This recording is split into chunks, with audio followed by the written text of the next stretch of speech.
All right, welcome back. We are up to episode 18 of the Gridiron Pulse. I'm joined here with Carter. How we doing today, brother? Pretty good, man. Besides a just a terrible sports weekend, Yeah. and the fact that it is Monday, and I found out quickly that baseball is such a cruel sport. Other than that, I'm doing great. Yeah, could be doing a little bit better myself too. I mean, you kind of hit the nail on the head with that yesterday. Just an awful day to be a fan of one of these teams, any team wearing red and black. Yeah, it was tough. Let's just jump right into it. Georgia gets walked off 9-11 by Oklahoma State in the bottom of the ninth. It's a two-run mammoth shot. That was just an absolute piss missile, dude. That was probably one of the craziest baseball games I've ever watched in my life. I fancy myself as a pretty big fan of the game of baseball. Come to watch a lot of games, especially the ones at Foley Field. I mean, dude, just terrible the way that it ended. I mean, we were winning Awful. for like 95% of the game. Looked like the bats came back, they got hot, but in reality, we got carried by two players. Slade Alford and Christian Adams just put the team on their back yesterday. And it wasn't enough. The bullpen proved to be an issue. Pitching was always going to be the issue. I know we talked about that multiple times on here. We were never too concerned about the bats. But, I mean, yeah, just give me your thoughts on that. Just a tough, tough, tough game. Um, well, I'll just start off. I my future kids, I will advise them to never be a Georgia sports fan because it is the most painful experience you'll ever imagine.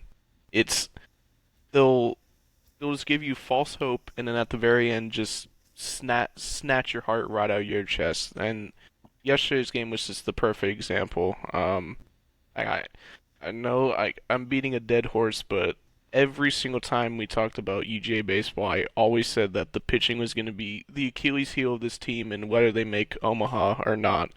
And unfortunately, it bit us in the ass big time yesterday. Just it reminded me this game felt like I was watching a Braves game of this year because they just made the same stupid mistakes, same mental errors, just bad baseball. Um, we start off hot. We get up to 7-3. Bullpen quickly blows that lead, and then we go up in the eighth inning, 9-7. And then this is the part of the game where it really turned, and I feared for the absolute worst.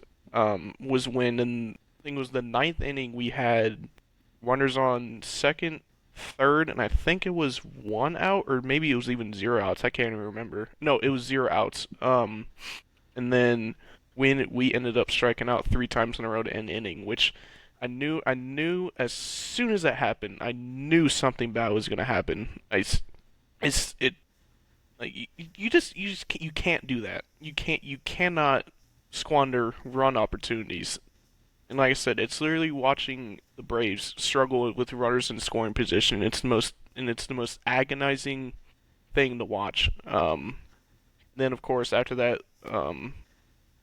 Tyler McLaughlin comes in, immediately gives up the two-run dinger, didn't even retire a batter.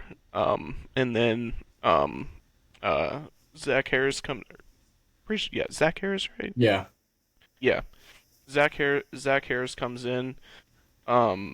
He retired he retired one or two batters. I can't remember. Yeah, two batters, and then there was an opportunity where there's a double play opportunity, and we get the one out, and then he catches the ball and just isn't even close to the bag, and I knew I knew as soon as that happened, I was like, I almost wanted to text Jacob and say, watch this. We're about to get walked off. And then, sure enough, literally the very next batter wins the game. And getting walked off on our home field is probably, I just can't even imagine what those players were feeling. It's got to be just the worst feeling in the world. Terrible baseball. I thought Wes Johnson made a couple of Brian Snicker moves in this game. Not really not really managing the bullpen as well as I thought he could. But I'm not gonna put all the blame on him. I'm mainly putting the blame on just the absolute worst pitching staff I've ever seen in my life. I knew I wasn't concerned with the bats at all. With Georgia, just the pitching, I've never seen I've never seen so many walks in my life on just four straight ball walks. It's the most infuriating thing ever. So it's just such an awful way to lose.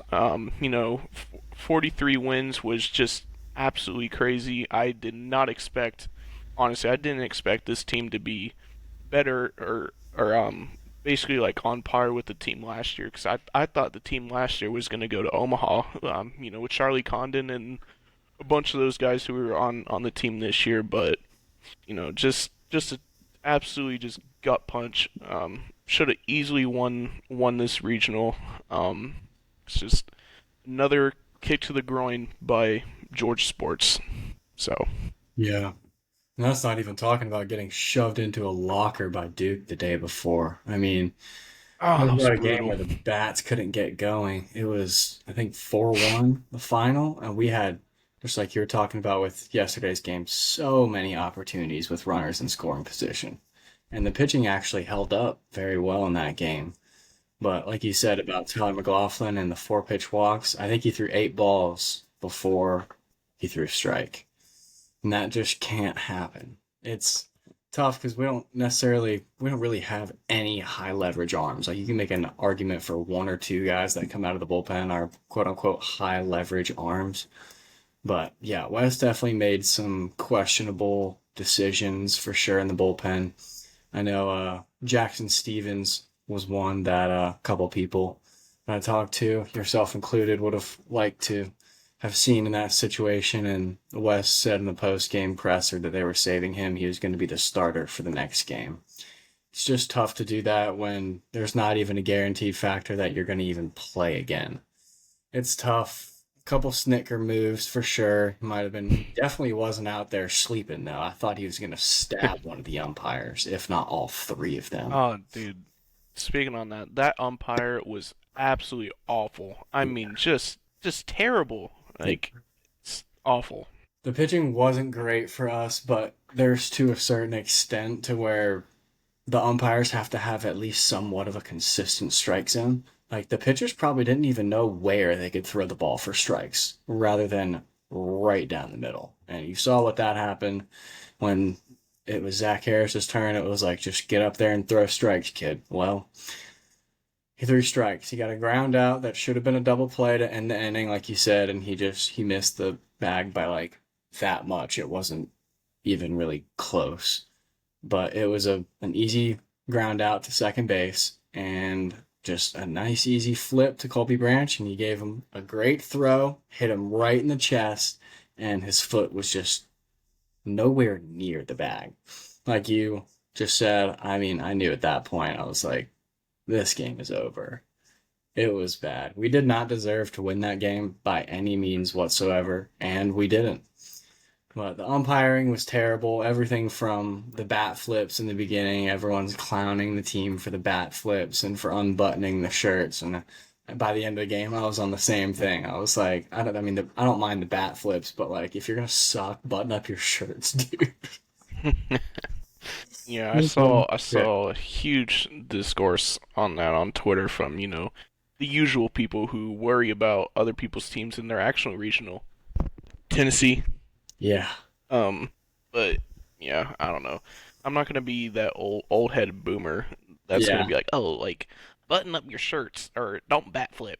I think like in those moments, like bat flipping, dude. If I'm a Georgia guy and I hit a nuke in the Athens regional, I'm bat flipping the hell out of that. Absolutely. Like Oklahoma State was very soft about that, but Yeah, their coach was um super gay too. I mean, it was bad, dude. He was just pissed off in the corner the entire time.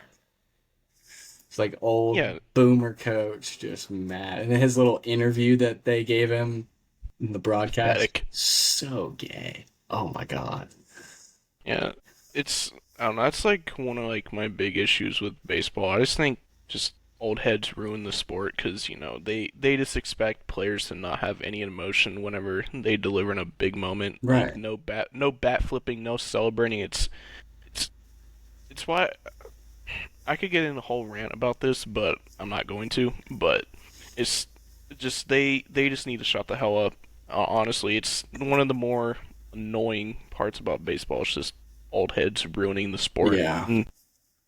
I feel bad for all the seniors. We love you guys. They were awesome. Slade Alford was awesome. Colby Branch was awesome. Christian Adams was awesome. Robbie Burnett, great. Zabo, we would have liked to have seen something from you yesterday. That would have been sick. Trey Phelps, I know he's not a senior, but he's leaving in the draft. He'll be a first round pick. He was the one surefire first rounder that we had. I mean, at least like mid to late first rounder, I believe, for if my sources are correct. I mean, he had a great game yesterday too. He had that triple, and his celebration on that was sick because we were winning at that time too, so that was fun. I mean, that was just an absolute roller coaster of a game. I sat through the whole thing, watched every single pitch, live and die on every single pitch. I mean, that's how an elimination game should be for a baseball fan, but not the uh, outcome that we wanted. One side note I want to add: I saw this on Twitter yesterday after the game was over. So I don't know if you remember Jacob, but you remember the Mississippi State game last year where the benches emptied? You know what Yeah, I'm talking about? Yeah, dude, that I think it was the catcher. Was it the catcher at yeah, Mississippi it State? was. So he tweeted at Slay Alford when I guess like ESPN posted a video of the walk off or whatever, and Hmm. the dude basically like quote tweeted it and was like, he was like, yeah, like all your bat flipping. This is what you deserve. And then Henry Hunter and him were going at it on Twitter. It's like, dude, you're a grown ass man tweeting at a college player, and Yeah, Mississippi State got eliminated yesterday. So you're a clown, buddy. You're a yeah. I clown. didn't know that was their former catcher. I mean, he that was his teammate at one point, right?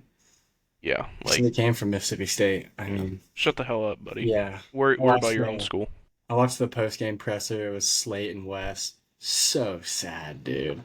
But I mean, Yeah, that Slate was gave brutal. a great promo for West and the University of Georgia. It was nice to see that. But yeah, he was someone who had NFL or MLB aspirations last year. Obviously, he would have been a mid round pick, like a third, fourth round pick. But he's someone who came back and definitely raised his draft stock this year. I mean, he hit like 360. He had two home runs in the game yesterday. He was, what was he, 4 for 5, I think, with two home runs or something. I mean, I don't know if Christian Adams is going to go to the MLB, but if anything, if we saw anything yesterday, he was, I mean, he was absolute nails. He was also 4 for 5 with two home runs. Came up big in the clutch, gave us some of that lead that we had that we ended up just squandering. It was pretty bad. And brutal. Brutal doesn't really describe that game yesterday. Just Yeah. Well, another like I s at least we weren't the only national seed to lose, and we weren't the highest or the second highest national seed to lose either. So now we get to talk about Vanderbilt and Texas, the number one and number two overall seeds in the entire baseball tournament, have been eliminated. So I'm glad that happened. At least take some of the media pressure and attention away from us. Yeah. I don't know. Did you watch the Vandy Wright State game yesterday? No, I didn't. I watched the Texas UTSA. Okay. So Van the way Vandy lost against Wright State, I would have been just so unbelievably pissed off. Um they were coming back in the ninth inning and they ended up losing on a ground rule double, which I don't know if you saw the game, but it was literally probably like this close to getting out, and Vandy, I think they would have won the game, so they would have won their regional. So, uh, kick punch to fucking Vandy. It was absolutely probably one of the bigger upsets I've seen in college baseball. I mean, no disrespect to Wright State, but the only reason the only reason how I know their school is because of March Madness. They've made Hmm. it a few times in the Yeah. past few years. Did not know that they were that good in baseball, but I think Louisville beat them last night. But you know, shout out Wright State. I don't have to hear that damn Vandy Whistler anymore. So Yeah. it was so just, oh my god, it was brutal watching that game because all you hear is that stupid ass dude just whistling after every pitch. So glad he's gone. Enjoy Cancun, buddy. Your team's gone. So He going to Galveston. He don't even get to go to Cancun. He going to Galveston, Texas with that dirty ass water. yeah. Oh See you man. later. But Yeah. yeah, Vandy got punched. The the biggest upset of this tournament so far. But that is not the only upset that happened yesterday. Yeah. Texas Meep lost meep. to Meep. UTSA Uh, baby. but yeah, UTSA, they were in control this whole region. To be honest with you, I thought Texas basically lay down and died in that last game. UTSA was in control the whole game. Their pitching was fantastic. Their offense was great. Again, another upset I was not expecting to see. I thought Texas was gonna basically steamroll that entire regional and go to the super regional, but shout out UTSA. Meep meep. Meep. I will definitely be rooting for them. Horns down. UTSA stands Always. for UT sucks ass, by the way. Just a couple great tweets on that. Yeah. Kirby Smart's really laughing right now because I don't know if you saw that interview where Bengal was basically interviewing Yeah. him, and yeah. So Kirby gets the last laugh again because he still owns that poverty ass university. So shout out UTSA, you did the entire SEC a favor. I will definitely be rooting for you guys in the super regional. Yeah, definitely. That's a great story Meet right me. there. Wright State too. Didn't know them until until college basketball season.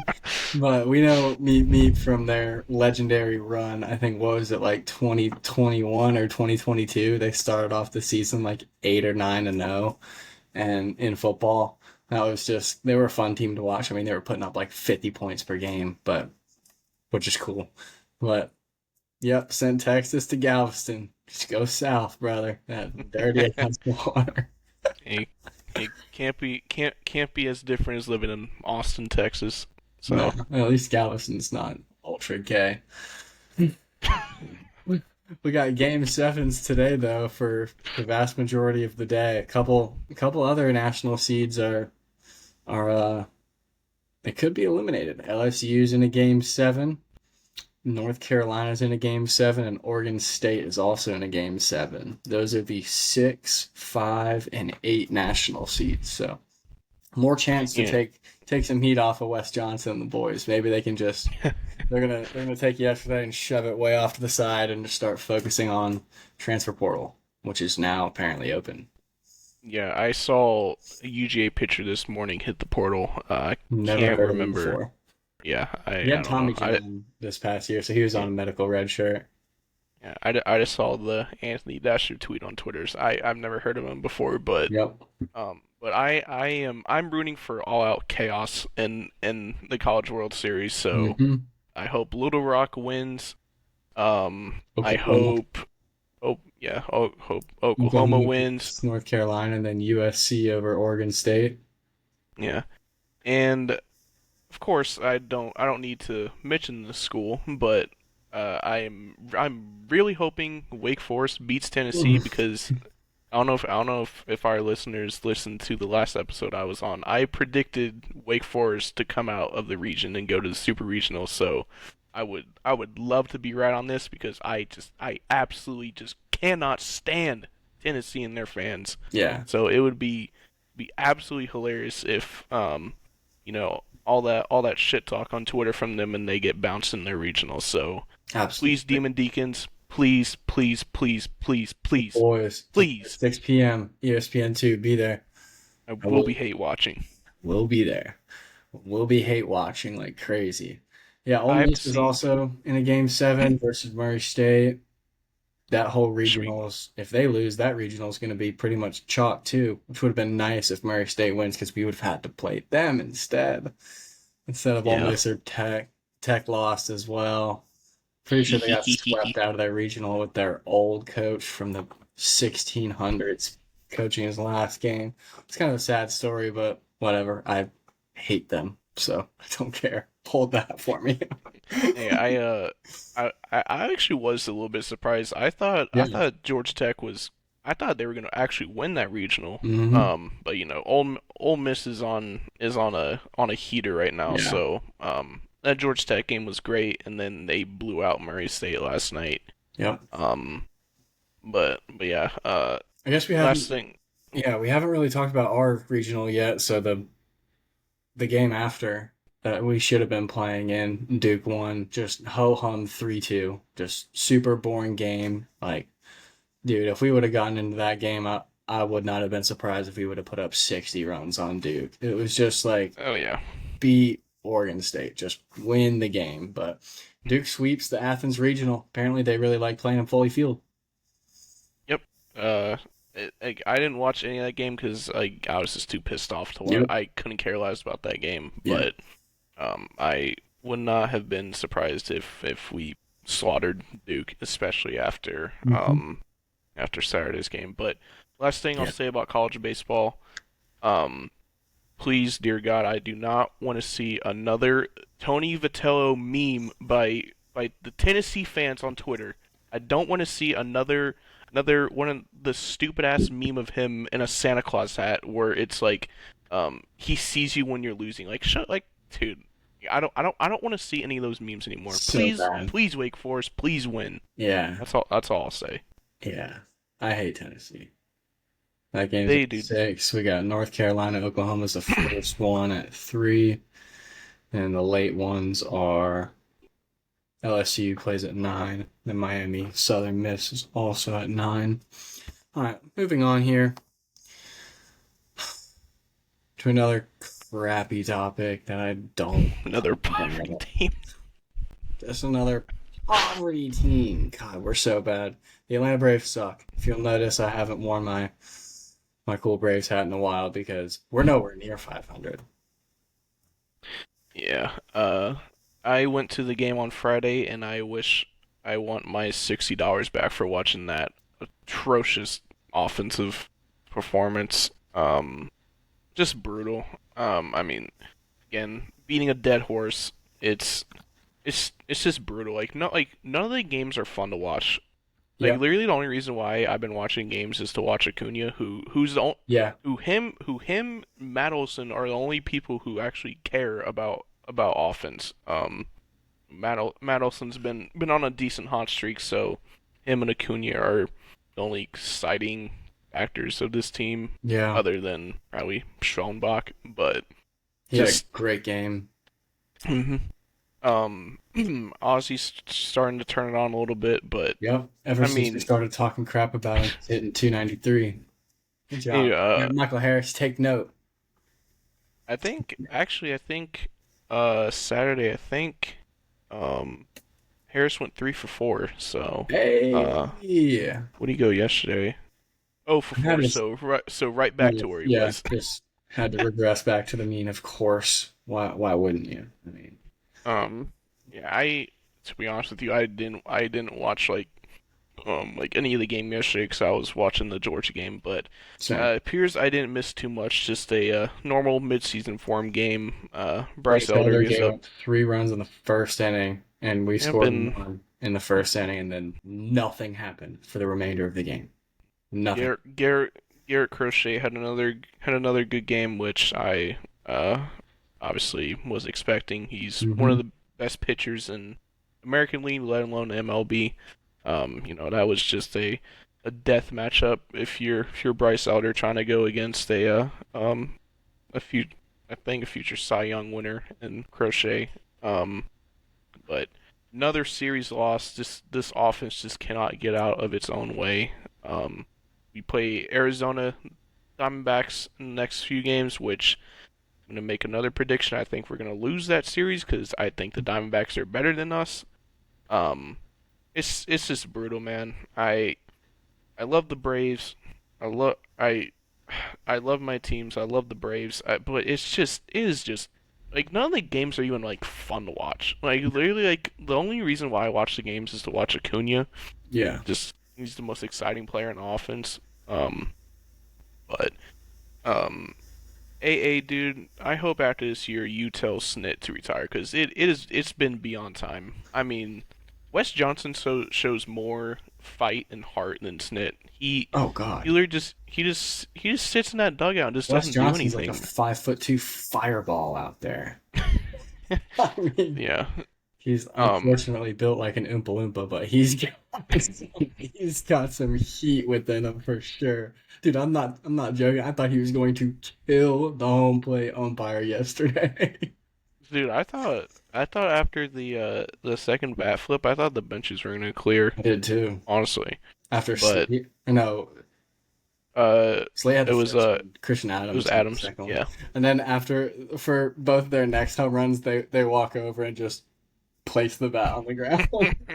But Slate took like 45 seconds to round the bases, so I thought that was funny. I love the little cat and mouse game that we were playing yesterday because it seemed like we won that, but yeah, not the game. Whatever. Yeah. But yeah, we got Braves have a 3 game set with the Diamondbacks coming up Tuesday, Wednesday, Thursday, and then they start a 6 game road trip starting on Friday with the Giants and then Milwaukee Brewers. So pitching matchups for this week for Arizona: Strider, Sale, Holmes. Ideally, you would think that the Braves would take at least 2 out of 3 with those guys pitching. Hell, they could even sweep. Um, I think all 3 of these guys have been pitching decently. Strider had a good game against the Phillies. Yes, you did. Even though this poverty offense just couldn't even score a run against him Yeah. or for him. So good pitching matchups. I think more in the Braves' favor, but again, it all just depends if this offense just wants to show up in bunches. Which, again, I have no I have no confidence in the world that they will. It's the most inconsistent offense I've ever seen. It's just brutal. Um, so And yeah, hopefully, dude, we're nearing just poor rather than inconsistent. Like it's never been inconsistent. It's like, oh, you can score like 8 or 9 runs one time, and then you'll score zero. Uh, what was the last time we scored 8 or 9 runs? Like that was bad. Was it the first Red Sox series in the smallest, um, second smallest ballpark in the league? I think the last time that we scored 8 or more runs was the last Phillies game last Thursday, Oh one yeah, nine to that's right. three, Yeah, we and can. then they followed it up with a 1 run loss against the Red Sox, uh, which was great because I was at that game and I paid money to see that. So, At least it was over um, quick. I left after the 7th inning. I was like, dude, I can't watch this anymore. And I left, Terrible. went home. But I don't know. We'll see. I really like at some point, like I don't know about you, Jacob, but like at some like it just physically cannot be this long where this offense is just bad. Like Yeah, it just can't. it's Like bad. it literally just can't. It's almost physically impossible for the amount of talent that's in this lineup for it to be just this terrible for almost 60 games into the season. So I don't know. We'll see. Usually about this time is when the Braves start to rattle off big winning streaks. So we'll see if this particular team can rattle off a big winning streak. Right now I'm not confident at all, but I don't know. Their schedule kind of starts to lighten up a little bit after the Diamondbacks and Giants series. They have the Brewers, who are basically who have the same record as us, and then the Rockies, the Mets, and the Marlins. So I don't know. We'll Bet your see. top dollar will lose to the Rockies again at least once.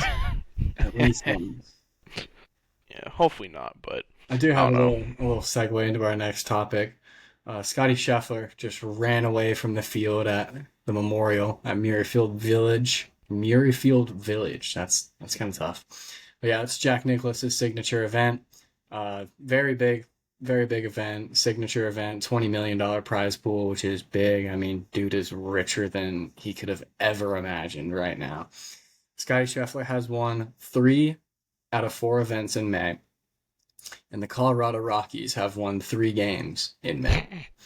The only difference is that the Colorado Rockies played 28 games rather than 4 events. So, yeah, dude, the Rockies are 9-50, which is just unbelievable. But Yeah, yeah, it's happening. It's believable, and it's happening right now. They're yeah. way below the what is it, the White Sox pace last year. I mean, they're at like half the wins. The White Sox were at like 18 or 19 wins at this point. So Um, whenever you get down on the Braves, just look, you could be a Colorado Rockies fan. I mean, yeah. they need to do what the Royals just did, calling up their top prospect. Just get Charlie Condon in the building. Call him up 4 times in a row. Single A. All right, you go him to double A. All right, hey, me again. Triple A. Oh, hello, you're a Colorado Rocky. Just hang up the phone and call him, and hang up the phone and call him 3 times because you can't get any worse. You might as well just throw him into the fire, give your number one prospect some live action for sure. I think I know he's coming back from that wrist injury, but that was a good little minute ago. So, Scotty Scheffler, way better than the Colorado Rockies. Yeah, to be honest with you, Jacob, I watched probably the last few holes of the tournament. I was mainly focused in on being sad watching Georgia piss away their season, but um, Scotty Scheffler's just a damn machine.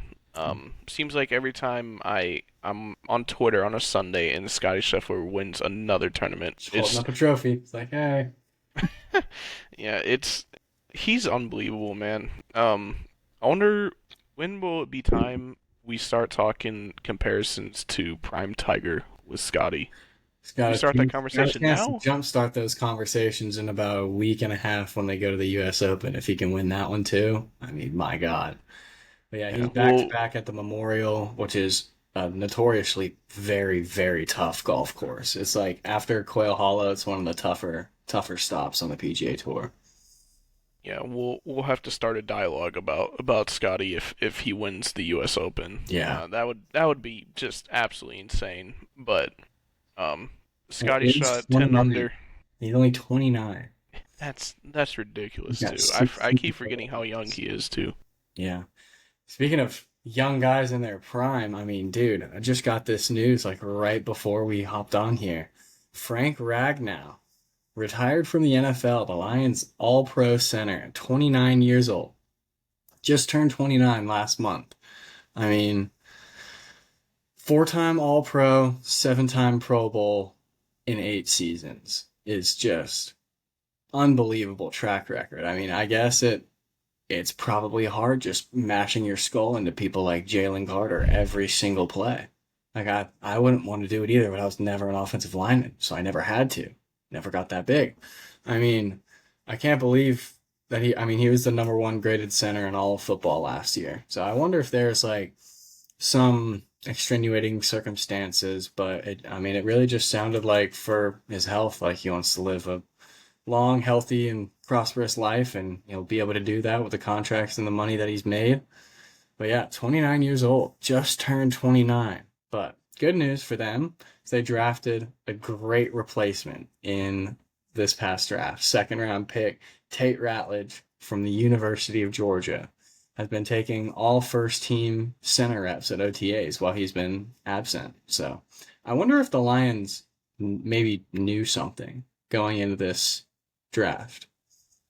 Yeah, this is definitely a weird situation. It reminds me of when Luke Kuechly suddenly retired when he was so young, just him battling injuries, which I think I didn't read too much on it. Like you said, it was pretty sudden, like literally before we started the show. But I imagine it was probably something in like health related. Well, first of all, I want to say, hopefully everything is all good with Frank Ragnow. Injuries suck in sports, and that could definitely deteriorate a mental health for these athletes. So I hope Frank has a good retirement. I'm personally not a Lions fan, but one of my good buddies is a huge Lions fan, so um I like to root for the Lions. So definitely hope everything is all good with him. But again, this, like you said, Jacob, this is a huge opportunity for Tate Ratledge to be the starting center for the Detroit Lions, which is crazy to think. To be honest with you, I thought that the Lions, when they drafted Ratledge, I was not expecting him to be taken first team reps. I thought they were gonna maybe take a year to develop him and then start him next year. Um, but yeah, this is a huge opportunity for him. Definitely gonna try and win that job in OTAs, like you said, and then into training camp when they start cutting the roster. Yeah. Um, so it should be interesting. Now with Frank Ragnow gone, Tate has a huge opportunity to protect Jared Goff in Yeah. year one. I mean, dude, he's got some big shoes to fill, though. Four times All Pro for a center is no joke. That's like you've That's been the best crazy. center in the NFL for 4 years, brother. Like one heck of a Yeah. career. Cut short. There was no like injuries in the Adam Schefter report that I read. So I mean, maybe it's just like taking precautions, preventative measures. Just, I mean, you're doing this 80 times a game. It's got to be wildly difficult. I always have the utmost respect for offensive linemen because I know I played a lot of football in my day. I would never do that. I could never do that. Like I played safety, so I was just about as far away from the play as you can. Yeah, So I remember when I first started football, one of my coaches was like, "All right, you're either gonna be offensive line or defensive line," and then I said, "I'm out. Not playing." you said, "How So about I know, neither?" yeah, none. Go find yourself somebody else. Go find yourself a new center, buddy. Yeah, because So, I'm not him. yeah, that's crazy. Yeah, I mean, I thought it was kind of interesting that Tate was taking rep. I mean, he had been taking reps at center for the entire time, and I know he never really started or played center at Georgia, but he was always noted on the depth chart as like our emergency center. He was behind Jared Wilson, Drew Bobo, then it was Tate, and he would obviously had good rapport with the quarterbacks, taking snaps in practice because all the media reporters always talked about him being the emergency center. And when Bobo started those last couple games last year, he was listed as backup center on the depth chart. But he's always been a swing offensive lineman. He started off as tackle when he got here because, I mean, he's massive. He's built like a tackle.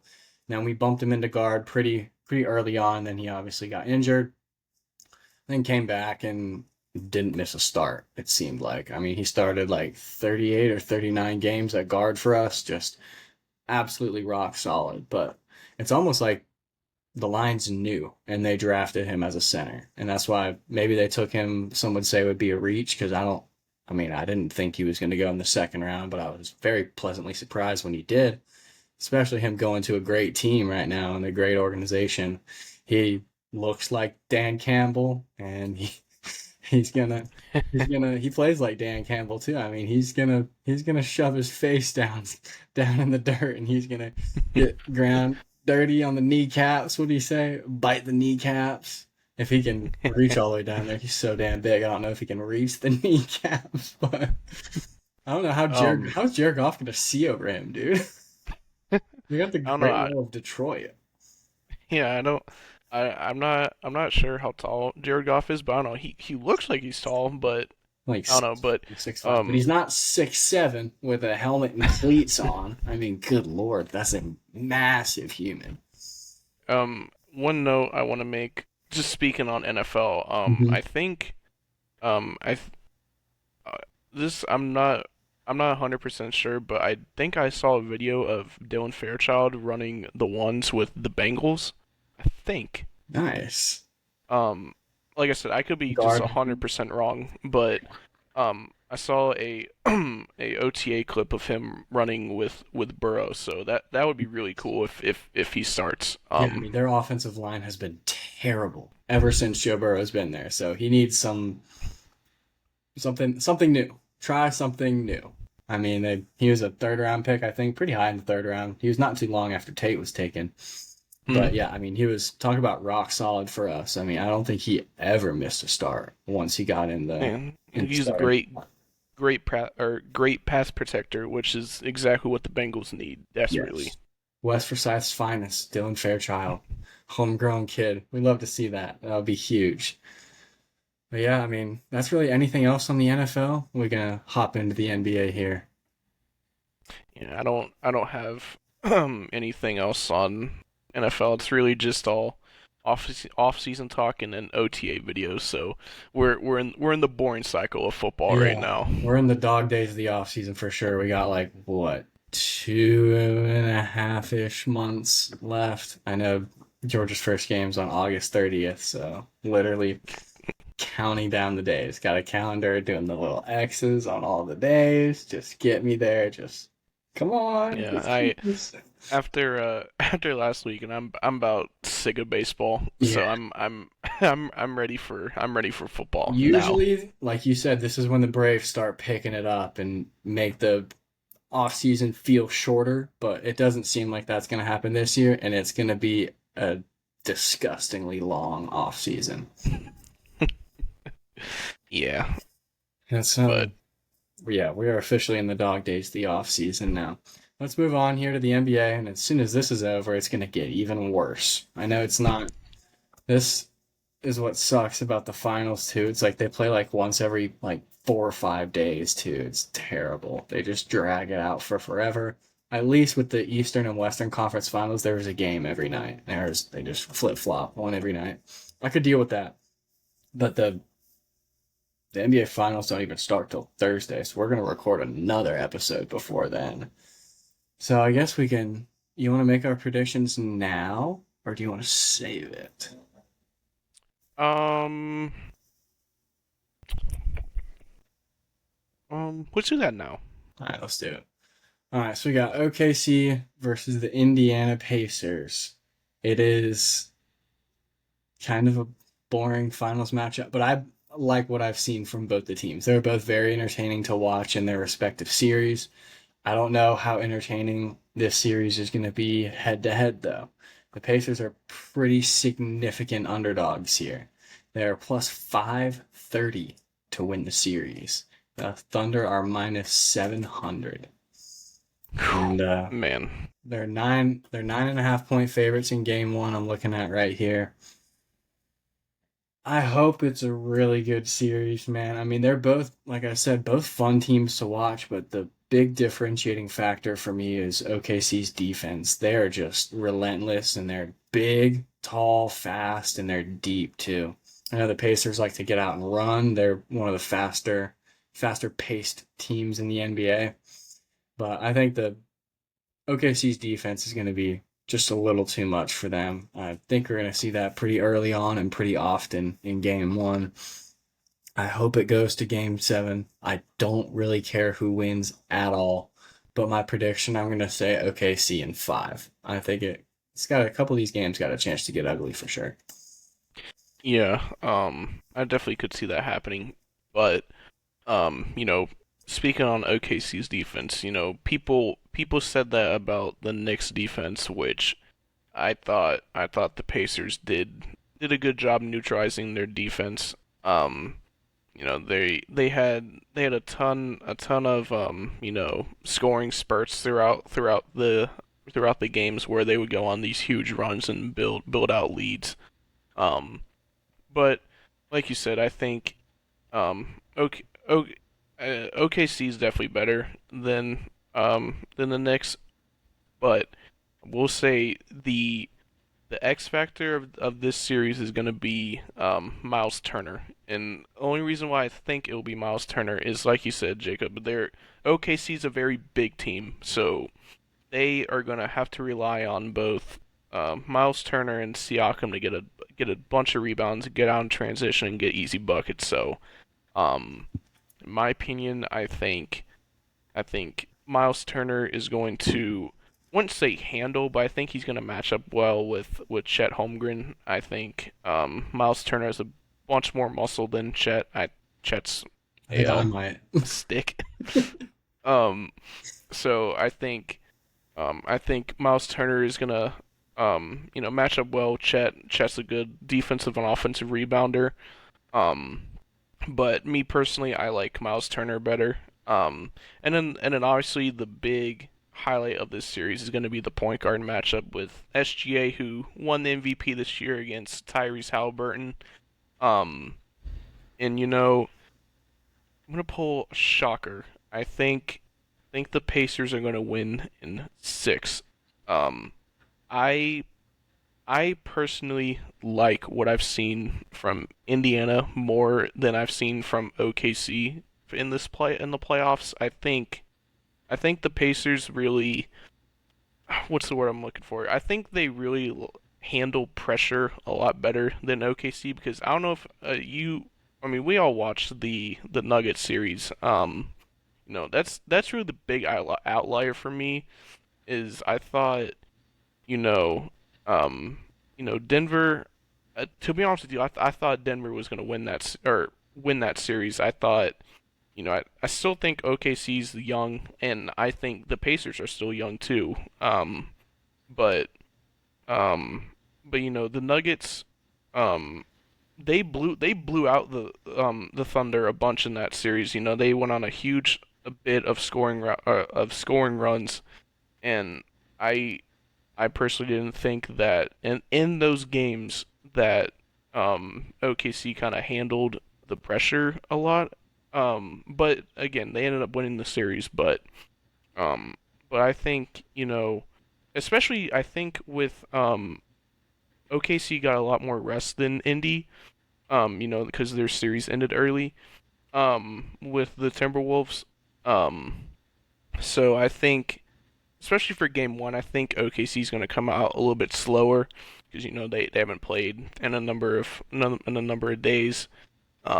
And I think with Indiana, I personally think Indiana is going to win game one, and I think they're going to carry that momentum in this series. So give me the Pacers in six, and Tyrese Halliburton is going to be Finals MVP this year.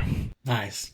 I like that prediction. I do want the Pacers to win, but I I don't really care. But I just don't like the whole SGA foul baiting, foul free throw merchant, all that discourse, which he is.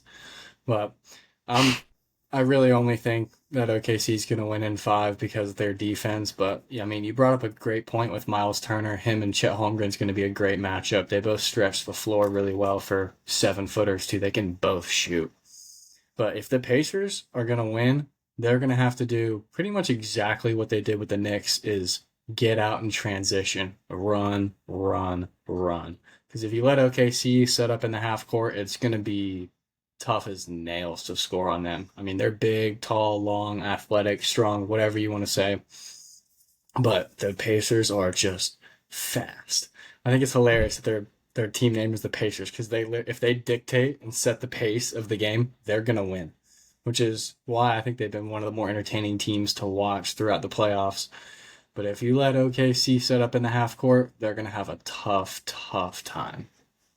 Yeah, and going back to the Knicks series, I thought, obviously Jalen Brunson's a good player, but I really thought that the X factor for the Knicks was going to be Cat, and I thought he did a great job because I personally think that Oh my Miles Turner. god! And You after jumped. all that, Yeah, and after all that, but no, but I didn't think that Miles Turner matched up with Cat. I mean, it doesn't take a genius to know that Cat is a better player than Miles Turner, um, but yeah, I thought that Cat was going to be the X factor, and he was. I mean, he literally won them a Games that few they games in won. that. Yeah. Yeah, and and then the rest of the Knicks really just didn't show up when it mattered, like Mikal Bridges, Brunson even. But again, I really just think that it's going to come down to rebounding in this series. Like you said, the OKC is really tall, but I do think that Siakam and Turner match up really good with Chet and J Dub in this series. So should be the real losers of this series is ESPN because they ain't gonna get no viewership with this series. But I personally will be watching because I think it's I'm one of those people where I hate seeing the same teams Yeah. in the playoffs. Like I don't want to see the Knicks in the play. I don't want to see the Knicks in the finals. I don't want to see the Celtics in the finals. I don't want to see all these big name teams. So it's great to see two small market teams battling out for the championship. Um, so like I said, I think Indiana pulls off the stunner. I think the Pacers are going to win in six. So give me the Pacers. Yep. It'll be a fun series for sure. Looking forward to that one. I hate that they don't play every day anymore, which is kind of lame. We gotta wait till Thursday for this Yeah. series. It's tough, and we don't get inside the NBA either. Oh, wait, let's talk about that. All right, what's your favorite inside of the NBA memory? Because I can name about 30 of them right now from that one thread on Twitter. Some guy posted like, "What was your favorite moment from inside the NBA?" And I've seen hundreds and hundreds of quote tweets from it. Mine is going to be a real basic answer. I just absolutely think the San Antonio jokes are the funniest jokes ever. Big old Like, limb in San Antonio. dude, and it's been going on for like 15 years, and And it's still yes, at least. Oh my God. it is still just the funniest joke, like inside joke ever. Like Shaq literally pees his pants crying every time Charles Barkley talks about San Antonio. It's hysterical. So I really hope ESPN just doesn't mess the show up, which I think they will. But Yeah, me too. it was really sad watching that last sign off after the Pacers and Knicks game. You could tell that Yeah. Ernie, who, by the way, is a damn good dog, but He's the glue you guy. Damn yeah good dog. Ultimate glue guy. you could definitely tell that he was kind of holding back some tears Yeah. during that last sign off. And then I thought the mic drop at the very end was really cool. Yeah. I thought I thought what Shaq said was funny. I thought what Kenny said was funny, and I thought what Chuck said was really good. So I'm really sad that TNT's no longer going to be broadcasting NBA. 'Cause they're the best in the business. But I don't know. I'm glad that it's not completely going away, but I am pissed off that it's going to ESPN. But I don't know. We'll Yeah, see. I hate it. I saw today Chuck was on Dan Patrick's show or something like that, and he was talking to him about his contract and all that. So Chuck had 7 years left on his contract. And since they moved over to ESPN, he said he's given him 2 years and that's it. So, Mm, I mean, it's he's already tough. cut it down by 5 years on us. He's like, I honestly don't even want to go to ESPN, but he's like, I'm doing it for my boys, for Ernie, Kenny, and Shaq. So, Stand up, dude.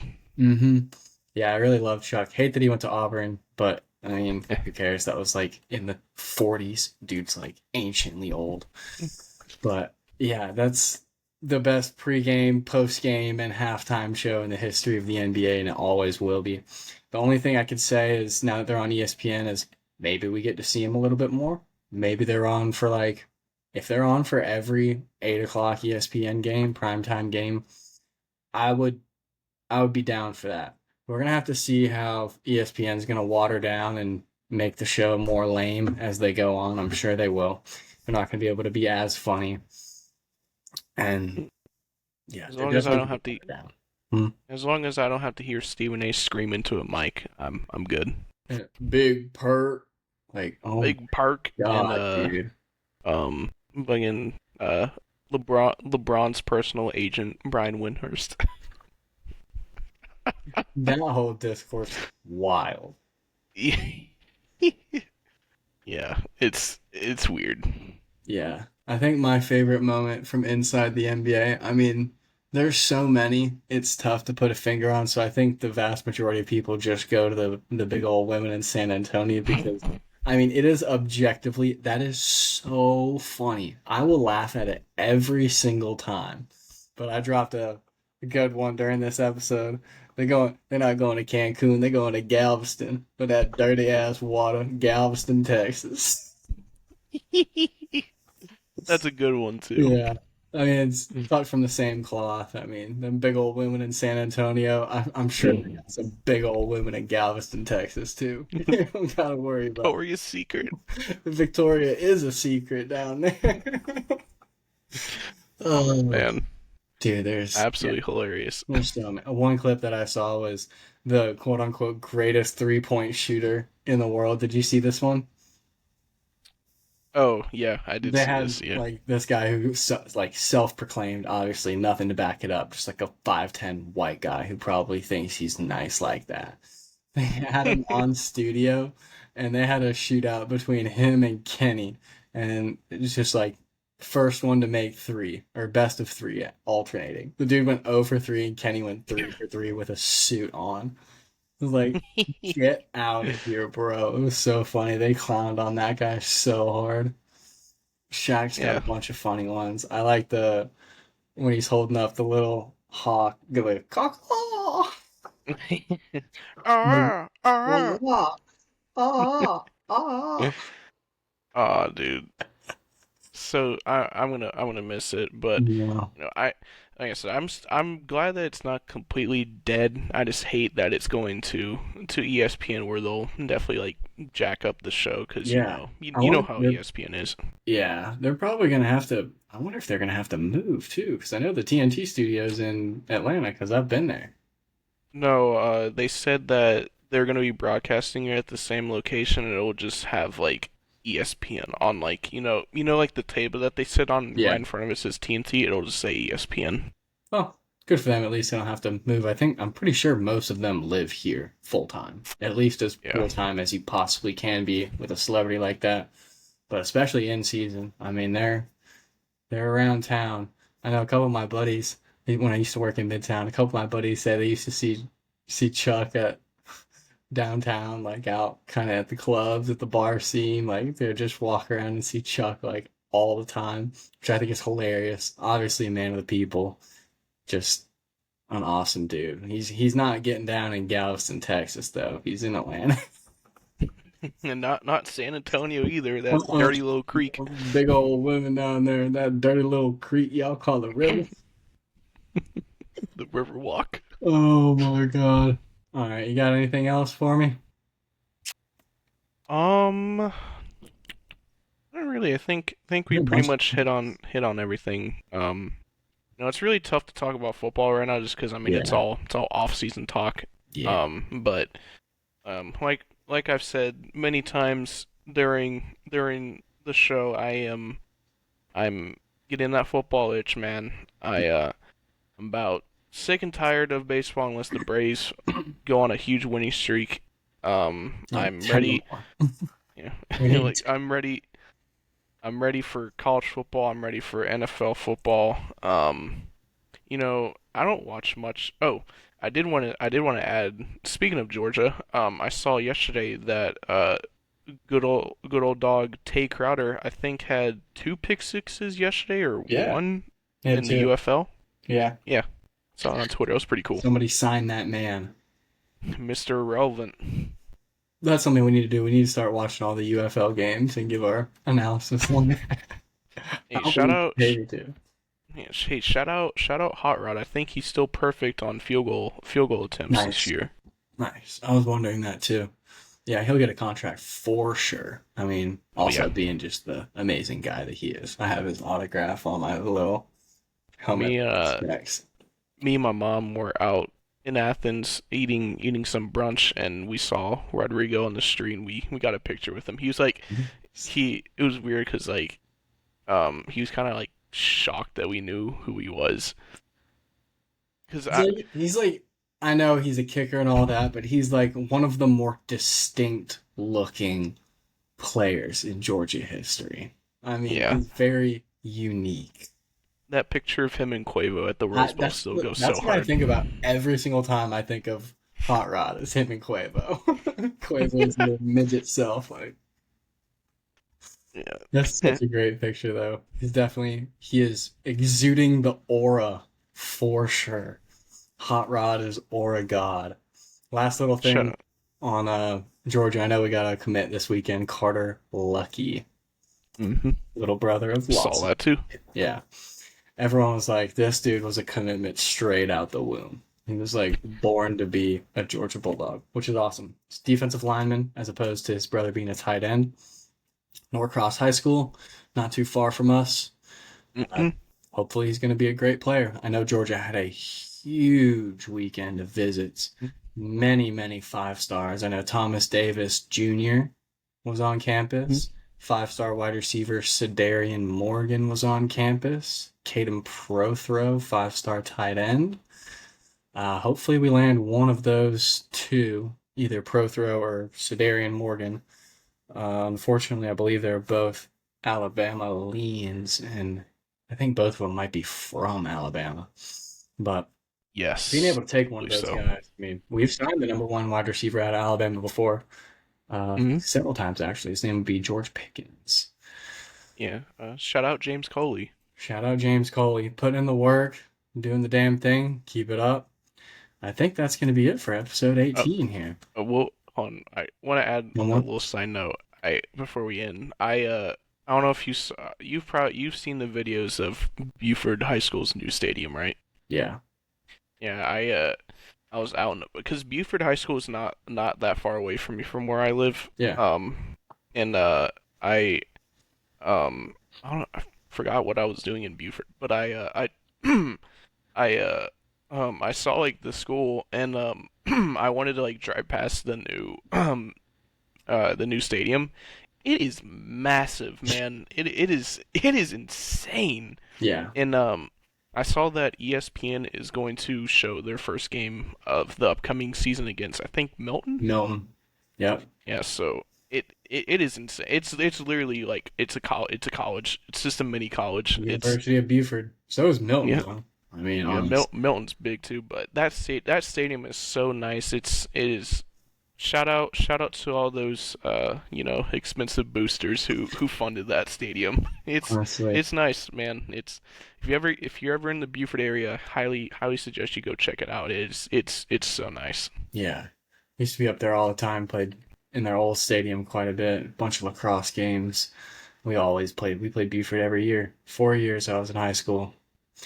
Yeah, it was definitely like a college campus, University of Buford. I mean, there's several of those in Georgia. I mean, Milton's the same way. Shout out KJ Bolden. The house that KJ built, even though he never got to play in it, which would that would make me so mad. I'd be like, dude, it's okay. You Dil- started in front of 94,000 fans at Sanford Stadium, so I think you'll be all right. Dylan Raiola University. Oh, gross. He's a transplant, dude.